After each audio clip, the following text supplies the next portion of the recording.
नमस्कार दोस्तों, आप लोगों का एसएस ट्यूटोरियल पर स्वागत है। आज हम लोग क्लास 9 के ज्योग्राफी चैप्टर 1 को पढ़ेंगे लाइन बाय लाइन। और ये ज्योग्राफी का जो चैप्टर है आप लोगों को बीपीएससी टीआरई 4 के कॉमन पेपर के लिए बहुत ही लाभदायक होगा। तो चलिए हम लोग पढ़ते हैं पहला चैप्टर जिसका नाम है स्थिति एवं विस्तार। चैप्टर का नाम है स्थिति एवं विस्तार। हमारा देश भारत विश्व की प्राचीनतम संस्कृतियों में से एक है। भारत की समृद्ध प्राकृतिक विविधता ने इसे अनेक सांस्कृतिक विविधताओं से अलंकृत किया है। सिंधु घाटी की प्राचीन सभ्यता भारत में ही विकसित हुई है। सिंधु घाटी की जो सभ्यता है वह प्राचीन सभ्यता है, लेकिन वह सभ्यता भी भारत में ही डेवलप हुआ है। बिहार में स्थित वैशाली विश्व का पहला गणराज्य है। अतः भारत का विश्व इतिहास के विकास में महत्वपूर्ण योगदान रहा है। विश्व में भारत ही एकमात्र ऐसा देश है जिसके नाम पर एक महासागर हिंद महासागर है। कई परीक्षाओं में पूछा जाता है कि वह कौन सा महासागर है जो किसी देश के नाम पर स्थित है, तो वह कौन सा महासागर होगा? तो वह हिंद महासागर होगा। हिंद महासागर यह दक्षिण एशिया में भारत की महत्वपूर्ण स्थिति को दर्शाता है। अब भारत हमारी जो है वह एशिया के किस भाग में है? तो एशिया के दक्षिण में है। यानी अगर एशिया कॉन्टिनेंट को 4 भागों में बांट दिया जाए, पूरब, पश्चिम, उत्तर, दक्षिण, तो भारत हमारा दक्षिण एशिया में आता है। पिछले कुछ दशकों में भारत ने सामाजिक एवं आर्थिक क्षेत्र में अद्भुत प्रगति की है। यानी कुछ दशकों में भारत सामाजिक या आर्थिक में अद्भुत प्रगति की है, सरप्राइजिंग डेवलपमेंट की है। तो अब चलते हैं, हमारा जो टॉपिक है वह है स्थिति। यानी स्थिति में है कि भारत एक विशाल देश है। जैसा कि आप जानते हैं कि विश्व में भारत का 7वां स्थान है, यानी 7वां बड़ा देश अपना भारत है। इसका मुख्य भूभाग 8 डिग्री 4 मिनट उत्तर से 37 डिग्री 6 मिनट उत्तर अक्षांश तथा 68 डिग्री 7 मिनट पूर्व से 97 डिग्री 25 मिनट पूर्व देशांतर तक फैला है। यदि हम भारत के द्वीप समूहों को सम्मिलित करते हैं तब इसका विस्तार दक्षिण में 6 डिग्री 45 मिनट उत्तर अक्षांश से शुरू होता है। यानी अगर हम द्वीप समूह को सम्मिलित करेंगे तब अंडमान निकोबार ये सब को अगर हम सम्मिलित करते हैं तब दक्षिण में इसका विस्तार 6 डिग्री 45 मिनट से शुरू होगा। अगर इसको शामिल नहीं करते हैं तो 8 डिग्री 4 मिनट उत्तर अक्षांश से शुरू होगा। भारत का दक्षिणतम बिंदु इंदिरा पॉइंट है जो अंडमान निकोबार द्वीप समूह में स्थित है। 23.5 डिग्री उत्तरी अक्षांश में कर्क रेखा है जो भारत के बीचों बीच से गुजरती है। यहाँ पर प्रश्न बन जाता है कि वह कौन सी रेखा है जो भारत को दो बराबर भागों में बांटती है तो वह रेखा हो जाएगी कर्क रेखा। भारत की स्थिति अक्षांशीय एवं देशांतरीय विस्तार सीमा रेखा ये चित्र संख्या 1.1 में स्पष्ट है। तो चलिए हम लोग देखते हैं कि कैसे इसमें बताया गया है। तो देखिए यहाँ पर भारत का मैप दिया हुआ है। यहाँ पर अभी आप लोगों को बताएं कि 8 डिग्री 4 उत्तर अक्षांश से चालू होता है, लेकिन वहीं पर अगर हम यहाँ का अंडमान और निकोबार द्वीप समूह को अगर शामिल कर लेते हैं, लक्षद्वीप को शामिल कर लेते हैं, तब यह शुरू होगा 6 डिग्री 45 मिनट उत्तरी अक्षांश से चालू होगा। अगर लक्षद्वीप और अंडमान निकोबार द्वीप समूह को अगर शामिल नहीं करते हैं तब भारत का उत्तरी अक्षांश 8 डिग्री 4 मिनट से शुरू होता है और 37 डिग्री 6 मिनट उत्तरी अक्षांश तक जाता है। और वहीं अगर देशांतरीय विस्तार देखा जाए तो 68 डिग्री 7 इंच पूर्वी देशांतर से चालू होता है और 97 डिग्री 25 मिनट पूर्वी देशांतर तक जाता है। और इसमें मध्याह्न रेखा जो है 82.5 डिग्री ईस्ट से गुजरता है। इधर आप देख रहे हैं बंगाल की खाड़ी है, इधर अरब सागर है, म्यांमार है। तो अब चलते हैं इसके आगे और क्या देखते हैं। आकार अब हम लोग देखेंगे। ये तो हम लोग स्थिति समझ गए कि भारत जो है 8 डिग्री 4 मिनट उत्तरी अक्षांश से 37 डिग्री 6 उत्तरी अक्षांश तक फैला है। और उसका देशांतरीय विस्तार देखा जाए तो 68 डिग्री 7 मिनट पूर्वी देशांतर से 97.25 डिग्री पूर्वी देशांतर तक फैला है। अब साइज देखते हैं। साइज यानी आकार। तो आकार क्या दिया है, तो भारत का क्षेत्रफल 32.8 लाख वर्ग किलोमीटर है। यह विश्व के कुल भौगोलिक क्षेत्रफल का 2.4% है। यानी कहा जाए कि भारत का एरिया कितना है, भारत का एरिया कितना है, तो भारत का एरिया हो जाएगा 32.8 लाख वर्ग किलोमीटर। 32.8 लाख वर्ग किलोमीटर और विश्व के भौगोलिक क्षेत्रफल का 2.4% है। यहाँ पर दिखाया गया है भारत की स्थिति को। 1 नंबर में क्षेत्रफल की दृष्टि से सबसे बड़ा जो देश है वह रूस है यानी रसिया है।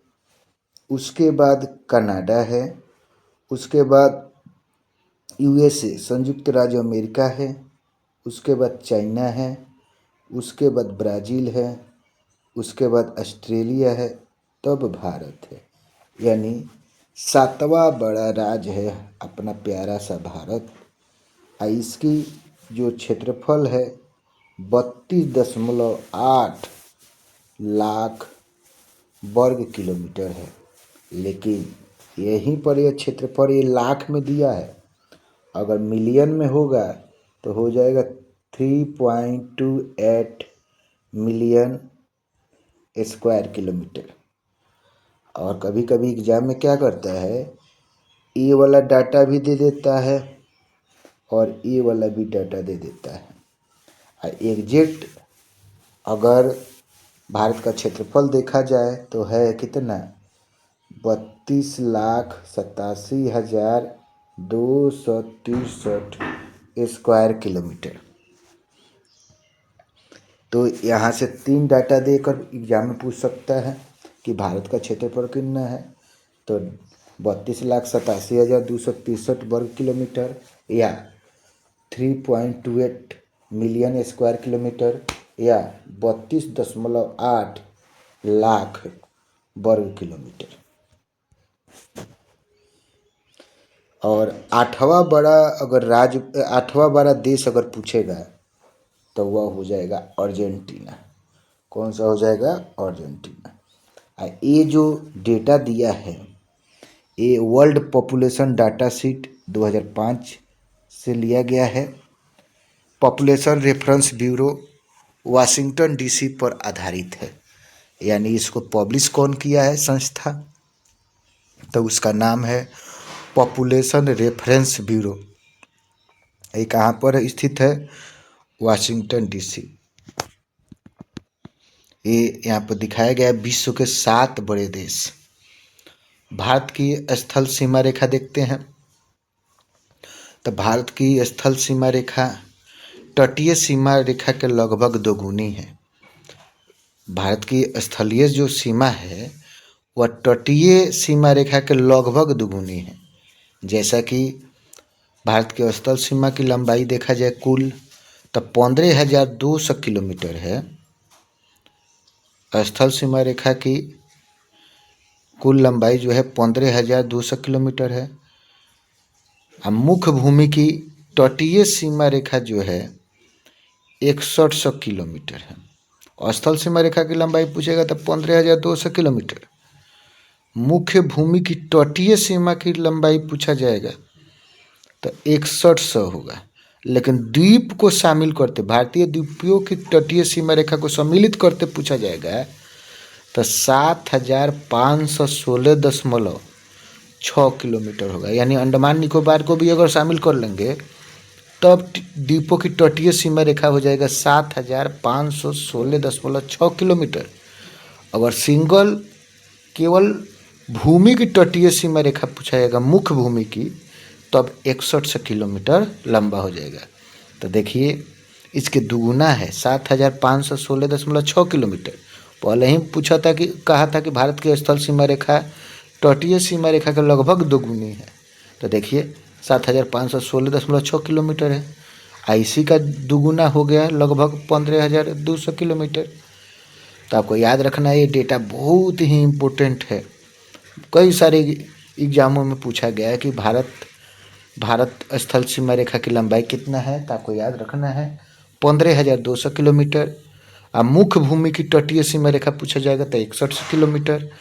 और द्वीपों सहित तटीय सीमा रेखा की लंबाई पूछा जाएगा तब आपको याद रखना है 7,516.6 किलोमीटर। भारत का आकार मोटे तौर पर त्रिभुजाकार होता है। कोई एग्जाम में अगर पूछे कि भारत का आकार कैसा है तो आपको ऑप्शन में रहेगा चतुर्भुजाकार, त्रिभुजाकार, अंडाकार, पंचभुजाकार। तो आपको आंसर देना है त्रिभुजाकार। ठीक है। आकृति में फैला देश है। इसका उत्तरी भाग चौड़ा है। भारत का जो उत्तरी भाग है ऊपर वाला भाग चौड़ा है और दक्षिणी भाग लगभग 22 डिग्री उत्तरी अक्षांश से दक्षिण की ओर पतला होता गया है। और 22 डिग्री उत्तरी अक्षांश से दक्षिण की ओर पतला होता गया है। यानी 22 डिग्री उत्तरी अक्षांश से दक्षिण की ओर पतला होता गया है। पूछा जाएगा कितना का अंतर है तो कहेंगे 22 डिग्री। 22 डिग्री उत्तरी अक्षांश से दक्षिण की ओर क्रमशः पतला होता गया है।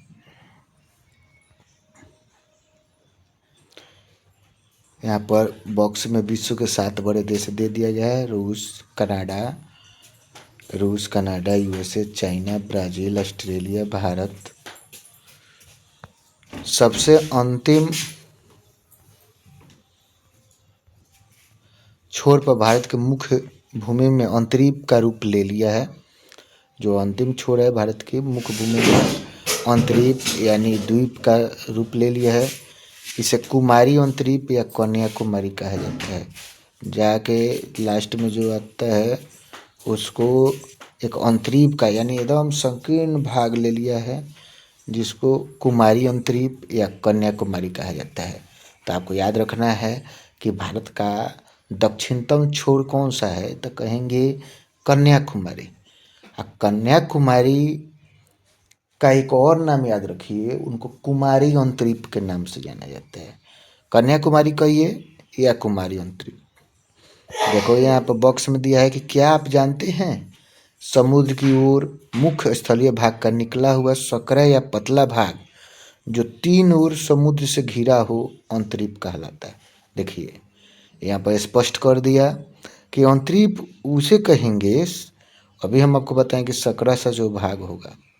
तो यहाँ पर देखिए बोला है कि समुद्र की ओर मुख्य स्थलीय भाग का निकला हुआ सकरा या पतला भाग जो तीन ओर से समुद्र से घिरा हो। यानी आप जानते हैं कि पश्चिम में अरब सागर है, इधर आपका हिंद महासागर है, बंगाल की खाड़ी है, यानी तीन तरफ से समुद्र से घिरा रहेगा तो उसको अंतरीप कहा जाएगा। ठीक है। देखिए भारत के परिधीय आकार के कारण क्या है, पूर्व में बंगाल की खाड़ी अभी बताएं, पश्चिम में अरब सागर, उधर बंगाल की खाड़ी है पूर्व में, पश्चिम में अरब सागर है और दक्षिण में हिंद महासागर है। पूछा जाएगा कि भारतीय प्रायद्वीप में पश्चिम में कौन सा समुद्र है, तो कहेंगे अरब सागर, पूर्व में बंगाल की खाड़ी और दक्षिण में तो हिंद महासागर।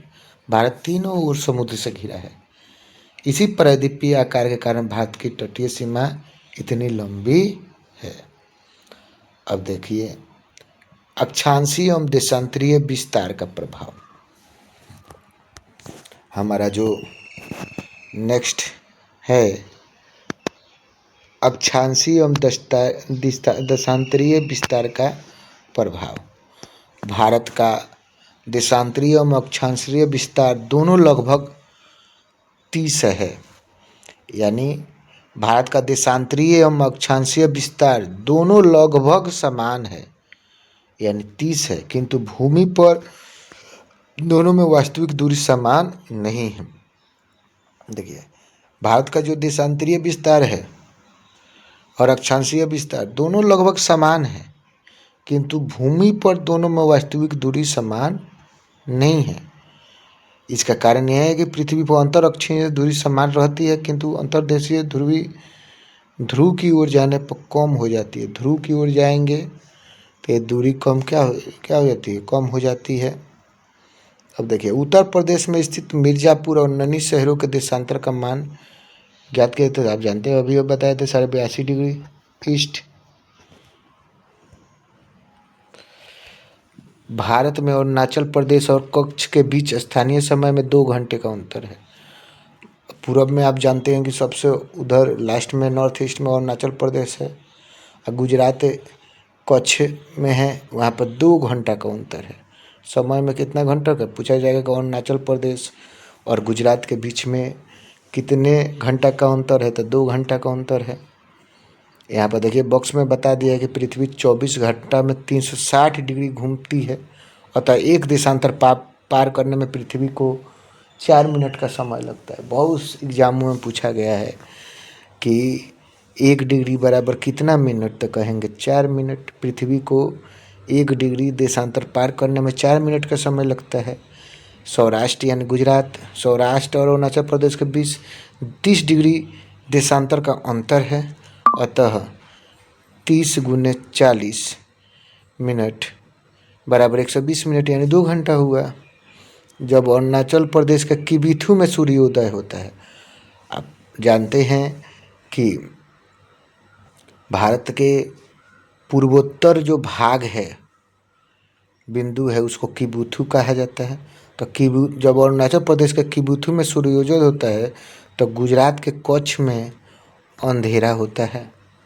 जब अरुणाचल प्रदेश किबुथु में सूर्योदय होगा तो उस समय गुजरात के कच्छ में अंधेरा रहता है। वहाँ उधर सूर्योदय होता है तो इधर अंधेरा रहता है।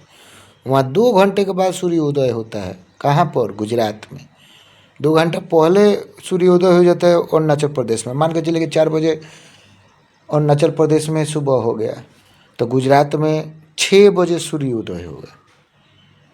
ऐसा दोनों स्थान में 30 डिग्री देशांतर के कारण होता है। ऐसा किस कारण होता है? तो देशांतर में 30 डिग्री के अंतर के कारण होता है। भारत का मानक देशांतर रेखा 82.5 डिग्री पूर्वी देशांतर है, अभी अब आप लोग को बताए थे, जो मिर्ज़ापुर उत्तर प्रदेश से होकर गुजरती है। मानक मध्याह्न रेखा चुनते समय इस बात का ध्यान रहना चाहिए। हम आप लोगों को अभी बताएंगे कि जो भारत की मानक देशांतर रेखा है, स्टैंडर्ड मीन टाइम है 82.5 डिग्री। ये जो है भारत के 5 राज्यों से होकर गुजरती है। कितने राज्यों से? 5 राज्यों से होकर गुजरती है। तो कौन कौन से राज्यों से होकर गुजरती है? तो उसके लिए आपको एक ट्रिक मैं बता रहा हूँ, उसको याद रखना है।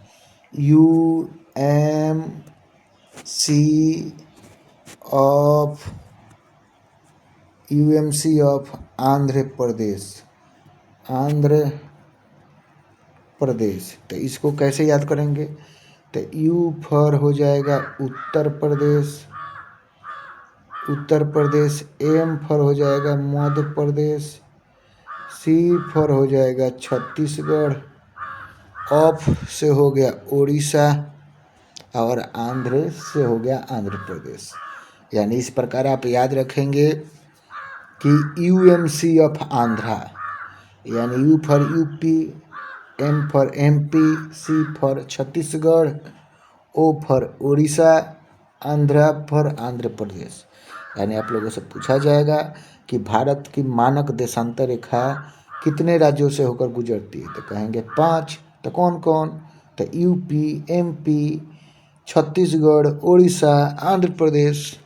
ठीक है, समझ में आया ना? तो यहाँ से क्वेश्चन ऐसे बनते हैं, तो आप लोग बना सकते हैं। उसके बाद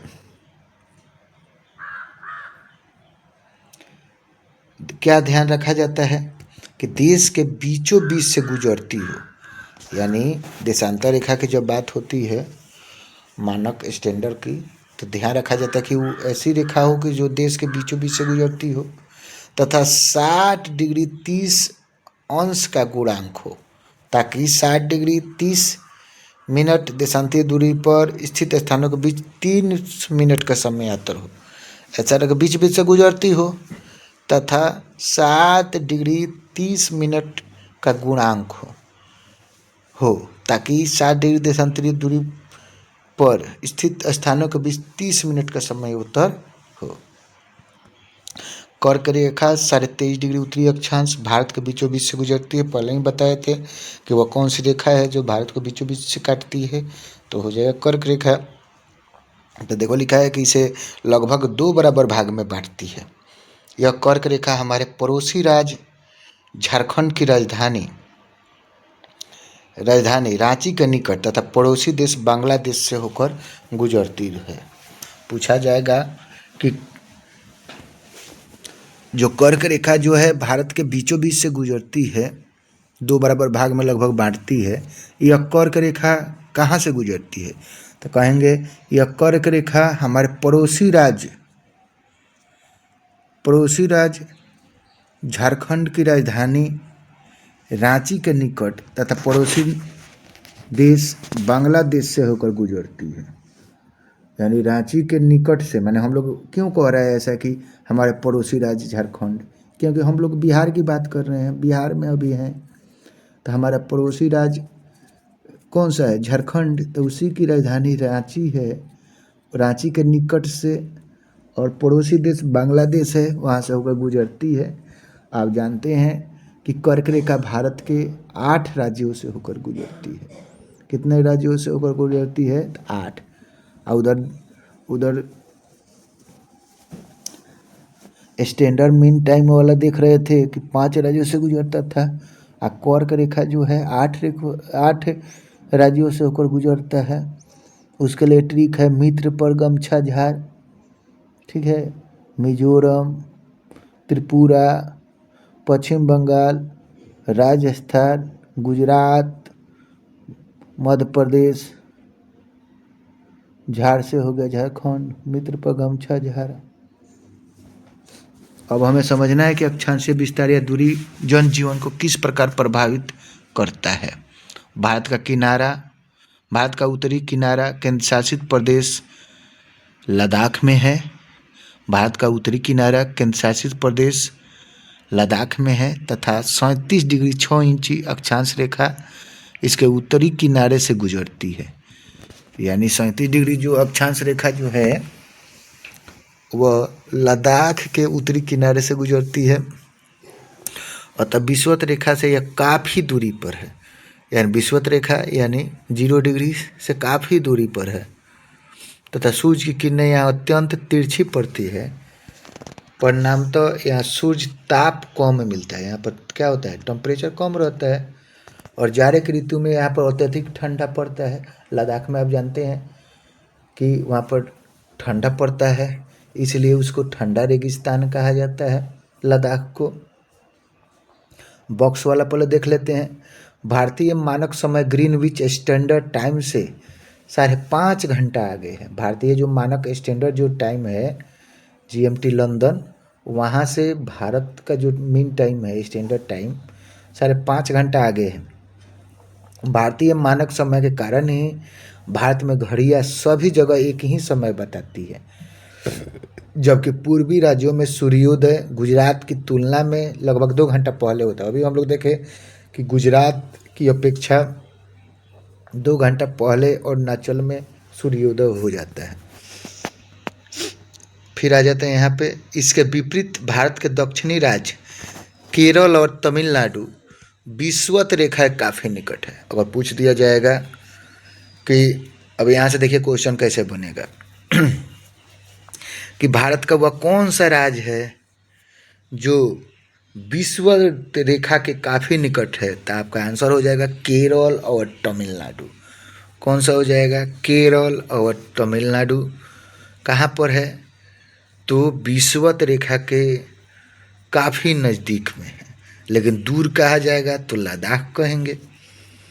अतः यहाँ सूर्य की किरणें अपेक्षाकृत सीधी पड़ती है, सूर्य ताप अधिक मिलता है। इसके कारण जाड़े में लद्दाख में लोग गर्म कपड़े और चादरों में लिपटे रहते हैं। वहीं केरल का किसान लुंगी पहने नंगे बदन खेती करते रहते हैं। माने ठंडी का जब दिन आएगा ना तो रेगिस्तान, ठंडा रेगिस्तान यानी लद्दाख में लोग गर्म कपड़ा पहनता है, चादर में लपटा रहता है। वहीं पर केरल का किसान जो है लुंगी पहनता है, क्योंकि वहाँ पर सूर्य सीधा चमकता है और टेम्परेचर अधिक रहता है। अधिक अक्षांशीय विस्तार का प्रभाव दिन और रात की अवधि पर पड़ता है। अधिक अगर अक्षांशीय विस्तार होगा का प्रभाव तो दिन रात पर निर्भर करेगा। केरल में सबसे छोटा एवं सबसे बड़ा दिन में 45 मिनट का अंतर है। केरल में सबसे छोटे एवं बड़े दिन में 45 मिनट का अंतर है, जबकि लेह जो लद्दाख की राजधानी है में 5 घंटे का पाया जाता है। देखिए यहाँ से भी क्वेश्चन बन सकता है कि केरल में सबसे छोटे एवं सबसे बड़े दिन में कितना मिनट का अंतर है, तो कहेंगे 45 मिनट का अंतर है बड़ा दिन और छोटा दिन में। जबकि लेह लद्दाख में क्या है, 5 घंटे का अंतर पाया जाता है बड़ा दिन में और छोटा दिन में। अब है भारत तथा विश्व। भारत की तुलना अब विश्व से करेंगे, क्या क्या है इसमें नहीं है। भारत अपनी प्रायद्वीपीय आकृति के साथ हिंद महासागर के शीर्ष पर स्थित है। पूछा जाएगा कि हिंद महासागर के शीर्ष पर कौन सा देश स्थित है, तो कहेंगे भारत। पश्चिमी तट से यूरोपीय देशों, दक्षिण पश्चिम एशिया एवं अफ्रीका तथा पूर्वी तट से, देखो हेड पर हिंद महासागर के आ जाएगा कौन, भारत।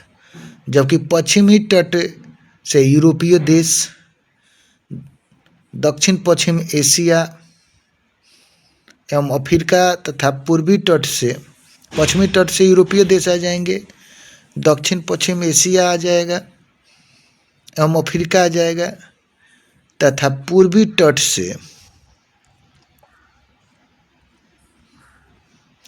एशियाई देश तथा ऑस्ट्रेलिया के साथ भारत का संबंध स्थापित करने में सुविधा होती है।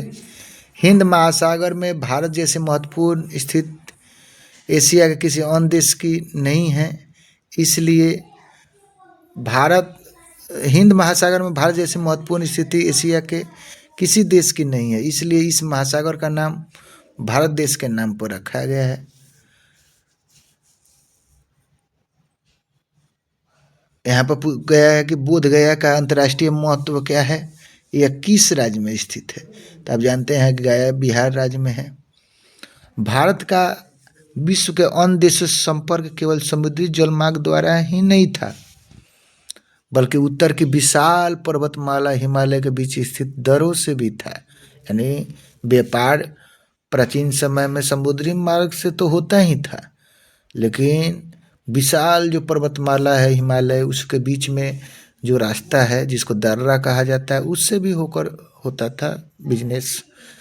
भारत का पश्चिमी, मध्य पूर्वी एवं दक्षिण पूर्वी एशिया के विभिन्न देशों के साथ अद्भुत संपर्क रहा। इस कारण एशियन तथा पंचतंत्र की कहानियाँ, उपनिषदों के विचार, बौद्ध धर्म, भारतीय अंक एवं दशमलव प्रणाली इत्यादि विश्व के विभिन्न भागों तक पहुँच सका। इन्हीं रास्तों से एशियन तथा पंचतंत्र की कहानियाँ विश्व भर में प्रसिद्ध हो गई। उपनिषद के विचार, बौद्ध धर्म, भारतीय अंक एवं दशमलव प्रणाली विश्व के विभिन्न भाग तक पहुँच सका। मसाला, उस समय व्यापार क्या क्या चीज़ का होता था, तो मसाला का व्यापार, मलमल कपड़ा तथा अन्य सामान से विभिन्न देशों में निर्यात होता था, मैंने भेजा जाता था, मंगाया नहीं जाता था, भारत से भेजा जाता था। इसके विपरीत यूनानी स्थापत्य कला तथा पश्चिम एशिया की वास्तुकला हमारे देश के विभिन्न भागों तक पहुँच सकती। यूनान में कैसी बिल्डिंग बन रही है, ये सब आर्ट जो है पश्चिम एशिया की, यूनानी की, सब भारत में आई। भारत में लोग यहाँ पर ऐसे बनाने लगा। यहाँ पर देखिए, यहाँ पर सातों महाद्वीप को दिखाया गया है। यहाँ पर छोटू सा है ऑस्ट्रेलिया, प्रशांत महासागर है, यहाँ पर एशिया है, भारत है।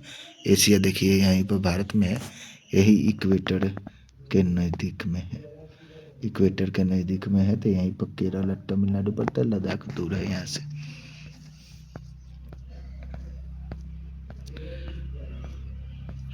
अब भारत का पड़ोसी देश देखेंगे। दक्षिण एशिया में भारत का एक महत्वपूर्ण स्थान है।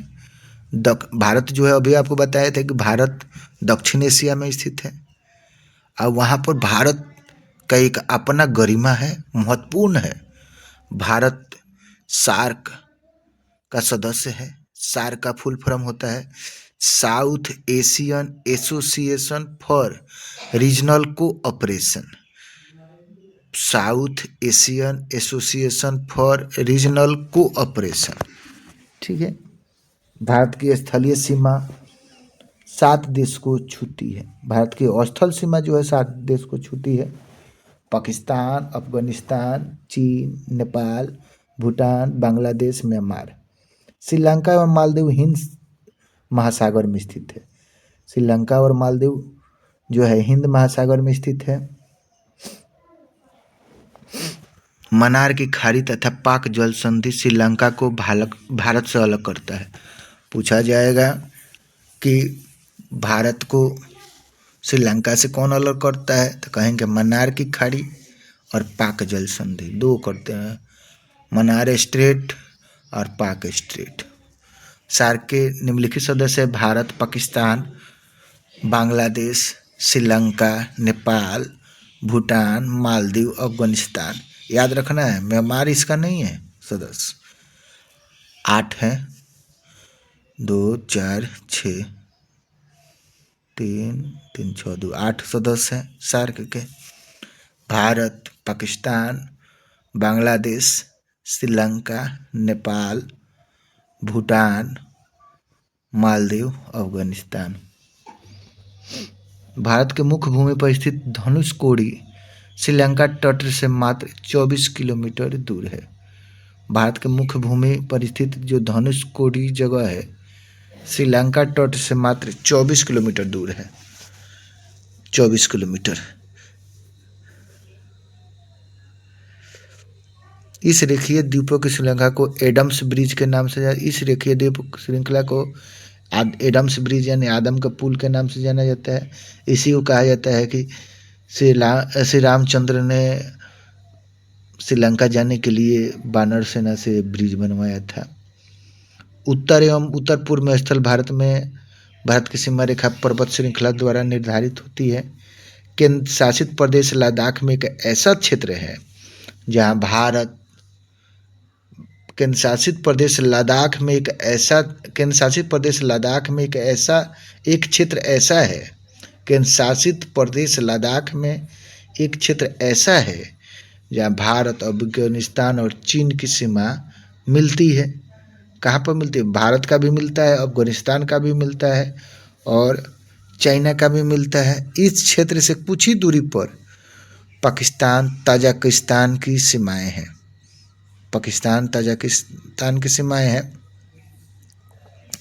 5 देशों की सीमाएं निकट होने से यह क्षेत्र सामरिक दृष्टि से अत्यंत संवेदनशील है।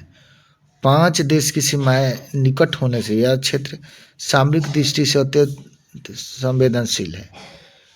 लद्दाख के उत्तर पूर्व में तिब्बत का पठार है। लद्दाख के उत्तर पूर्व में किसका पठार है? तो उत्तर पूर्व में तिब्बत का पठार है जो अब चीन के अंतर्गत है। यहाँ कैलाश पर्वत और मानसरोवर झील स्थित है तिब्बत में। इसके बाद उत्तर पूर्व की ओर बढ़ने पर नेपाल भारत का एक अन्य पड़ोसी देश हिमालय की गोद में बसा है। सांस्कृतिक दृष्टि से नेपाल भारत के बहुत निकट है। प्राचीन काल से ही नेपाल के साथ हमारा संबंध घनिष्ठ रहा है। नेपाल में हिमालय से निकलने वाली नदियाँ बिहार के मैदानी क्षेत्र से होकर गंगा नदी में मिलती है। कोसी नदी, जिसे बिहार का शोक कहा जाता है, इसका भी उद्गम नेपाल में है। दोनों देशों में कोसी नदी पर एक संयुक्त परियोजना विकसित हुई है। इससे दोनों देशों के बीच पारस्परिक सहयोग एवं मैत्री भावना को बल मिलता है। नेपाल में कोसी तटबंध के टूट जाने से, एक बार कोसी का जो बांध है ना नेपाल में, वो टूट जाने से, कब टूटा था? 18 अगस्त 2008 को उत्तरी बिहार में भयंकर बाढ़ आई 2008 में। इस कारण भारत के लिए नेपाल का राजनैतिक, आर्थिक एवं सांस्कृतिक दृष्टि से विशेष महत्व है। नेपाल के पूर्व में भूटान स्थित है। नेपाल के पूर्व में भूटान स्थित है जो भारत के साथ एक विशेष समझौते से जुड़ा है। नेपाल के पूर्व में भूटान स्थित है जो भारत के साथ एक विशेष समझौते से जुड़ा है। ये देखिए, यहाँ पर नेपाल है, यहाँ पर भूटान है, बीच में सिक्किम है। दोनों को अलग कर रहा है सिक्किम।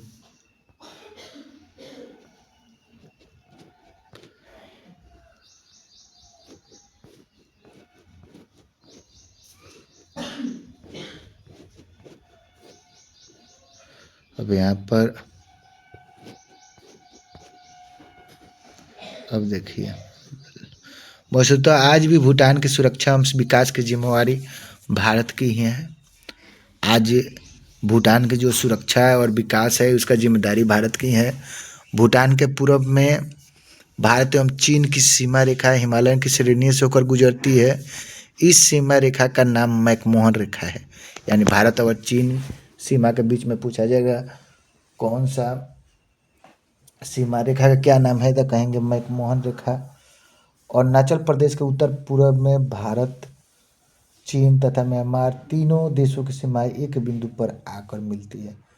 अरुणाचल प्रदेश के उत्तर पूर्व में भारत का भी, चाइना का भी, म्यांमार का, तीनों देश की सीमा आकर मिलती है। इसके बाद पूर्वांचल की पहाड़ियाँ हैं। यह म्यांमार को भारत से अलग करती है। पूछा जाएगा कौन सी पहाड़ियाँ जो है वो म्यांमार को भारत से अलग करती है, तो आप कहेंगे पूर्वांचल की पहाड़ी। दक्षिण में ये पहाड़ियाँ म्यांमार के आराकानयोमा पर्वत में मिल जाती है। दक्षिण में ये पहाड़ियाँ जो है म्यांमार के अराकान योमा पर्वत में मिल जाती है। आगे चलकर ये बंगाल की खाड़ी में डूब जाती है और ये आगे चल के बंगाल की खाड़ी में डूब जाती है तथा पुनः अंडमान निकोबार समूह के रूप में प्रकट होती है। पुनः अंडमान निकोबार द्वीप समूह के रूप में प्रकट होती है। उत्तर एवं पूर्व के इस क्षेत्र में स्थित ये पर्वतमालाएं अत्यंत ही जटिल उत्तर एवं पूर्व के क्षेत्र में स्थित पर्वतमाला अत्यंत ही जटिल एवं उबड़ खाबड़ है। इसके परिणाम स्वरूप उत्तर एवं पूर्व के क्षेत्र में आवागमन परिवहन अत्यंत ही कठिन रहा है। इन क्षेत्रों में स्थित पड़ोसी देशों से भारत का संपर्क भी आसान नहीं रहा है। अब यातायात के आधुनिक साधनों के विकसित होने से इस क्षेत्रों में इंडो तिब्बतन महामार्ग विकसित हुआ है। यह सड़क सिपकिला या सिपकी दर्रे से होकर गुजरती है। दूसरा पर्वतीय मार्ग कश्मीर लेह मार्ग है जो उच्च पर्वत श्रेणियों से होकर गुजरता है। तीसरा प्रमुख मार्ग सिक्किम के एक दर्रे से होकर गुजरता है। वायु मार्ग के विकसित और ऊंची अगम्य नहीं रह गई। भारत के कितने पश्चिम बंगाल के पूर्व में हमारे एक अन्य पड़ोसी देश बांग्लादेश स्थित है। इसी तरह पश्चिम में पाकिस्तान स्थित है। भारत और पाकिस्तान के बीच सीमा रेखा रेड क्लिफ लाइन के नाम से जाना जाता है। अब कुछ वस्तुनिष्ठ ऑब्जेक्टिव प्रश्न कर लेते हैं। देखिए पूछा गया है कि क्षेत्रफल की दृष्टि से भारत का विश्व में कौन सा स्थान है। तो अभी आपको बताएं कि 7वें नंबर का है। भारत के अक्षांशीय एवं देशतारीय विस्तार में लगभग कितने डिग्री का अंतर है। तो अभी बताएं आपको कि लगभग 30 डिग्री का अंतर है। भारत के अक्षांशीय एवं देशांतरीय विस्तार में लगभग 30 डिग्री का अंतर है। उसके बाद भारत की मानक मध्याह्न रेखा का मान क्या है 82.5 डिग्री पूरब ग नंबर हो जाएगा। भारत की स्थलीय सीमा रेखा तटीय सीमा रेखा से कितनी बड़ी है तो दुगुनी। और स्थानीय सीमा रेखा तटीय सीमा रेखा से कितनी है दुगुनी। भारत एवं चीन के बीच की सीमा रेखा का नाम क्या है तभी बताएं मैकमोहन लाइन। ठीक है चलिए आज के लिए इतना ही। फिर अगले दिन हम लोग स्टार्ट करेंगे दूसरा चैप्टर। आज के लिए इतना ही। Thank you.